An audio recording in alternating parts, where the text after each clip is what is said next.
बिस्मिल्लाहिर्रहमानिर्रहीम।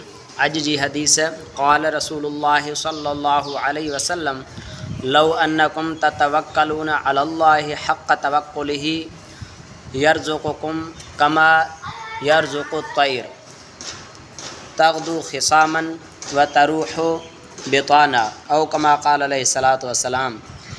हुज़ूर सल्लल्लाहु अलैहि वसल्लम फरमाइनि था त जेकॾहिं तव्हां अल्लाह ताला ते ईअं तवक्कल कयो जीअं उन ते तवक्कुल करण जो हक़ु आहे, यानी सही तवक्कुल कयो, त पोइ अल्लाह ताला तव्हांखे बि ईअं रिस्क ॾींदो जीअं पखियुनि खे रिस्क ॾींदो आहे जो सुबुह जो उहे बुखायल निकिरंदा आहिनि ऐं शाम जो पंहिंजूं गुजियूं भरे पंहिंजे आख़िरनि ॾे मोटंदा आहिनि।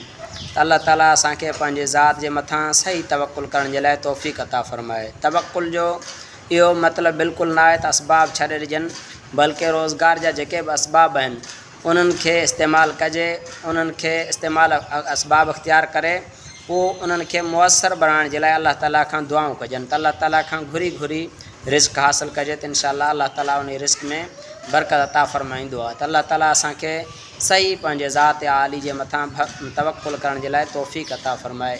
ऐं क़ुरान हकीम में बि आहे वमन यतवक्कल अलल्लाहि फहुव हस्बुहु, जेको अल्लाह ते भरोसो कंदो आहे अल्लाह उन खे काफ़ी थी वेंदो आहे। त अल्लाह ताला असांखे सही तरीक़े सां तवक्कुल करण जे लाइ तौफ़ीक़ अता फ़रमाए। अस्सलामु अलैकुम।